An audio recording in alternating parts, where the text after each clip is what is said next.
ये राजस्थान सिरोही जिले में अभी वापस लंपी का कहर शुरू हो चुका है, जिसमें आप देख सकते हो गौ माता को पूरी ये डिजीज हुई है। हम यही सर्वे कर रहे हैं कि कितनी गौ माता को हुई है, और गौ माता के साथ साथ ये भैंस में भी आ गई है। तो ये इस बीमारी का क्या कारण है और कैसे फैलती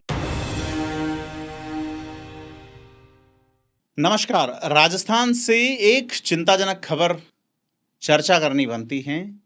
बीते कुछ सालों में गोवंश के लिए तबाही का सबब बनी लंपी बीमारी, आप सब ने उसकी भयावहता को 2 साल पहले देखा होगा।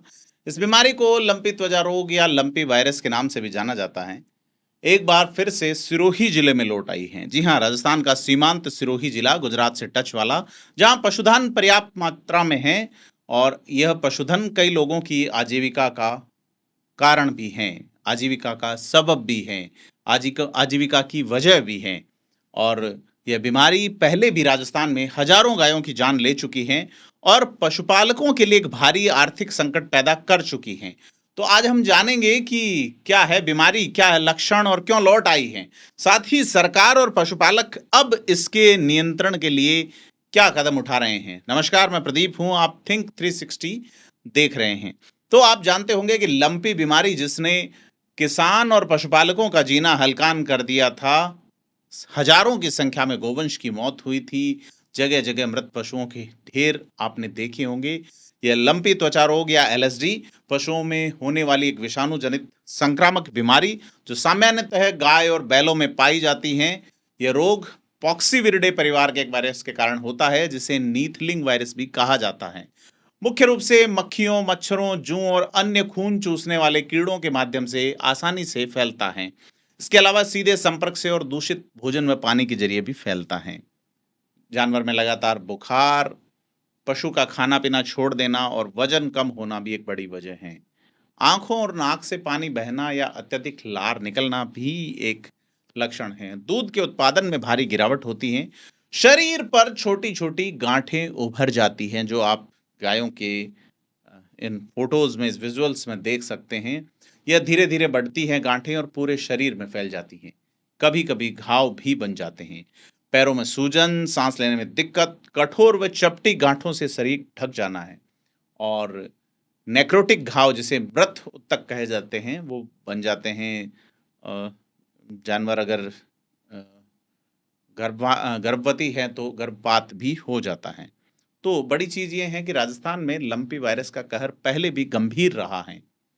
राजस्थान और गुजरात देश के सबसे ज्यादा प्रभावित राज्यों में रहे हैं, और अब जो सिरोही में स्थिति देखने को मिल रही है वो गुजरात की सीमा पर ही है। 2022 के अगस्त से अब तक करीब 4,500 गायों की मौत रिकॉर्ड की गई। संख्या जो है, मीडिया हाउसेज ने इसे 76,000 तक बताई थी। संक्रमण से अधिकतर थारपारकर नस्ल की गायों की मौत हुई, जिसकी कीमत करीब 40,000 से 1.5 लाख रुपए से भी ज्यादा तक होती है। दूध उत्पादन में बड़ी गिरावट आई। राजस्थान जो डेयरी महासंघ है, आरसीडीएफ, उसके अनुसार लंपी त्वचा रोग की शुरुआत के बाद पूरे राजस्थान में प्रतिदिन 3 से 4 लाख लीटर तक दूध का उत्पादन कम हुआ। पशुपालन से जुड़े परिवारों के सामने गंभीर आर्थिक संकट खड़ा हुआ। जोधपुर में तो गायों की लाशों के इतने ढेर लग गए कि जिससे फैल रही बदबू की वजह से आसपास के लोगों का जीना दूभर हो गया। ऐसे ही हाल पूरे राजस्थान के रहे। अब यह बीमारी वापस लौट आई है। फिलहाल प्रशासनिक स्तर पर, सरकारी स्तर पर कोई बड़े उपाय नजर नहीं आते। तो क्या सरकार सचेत है?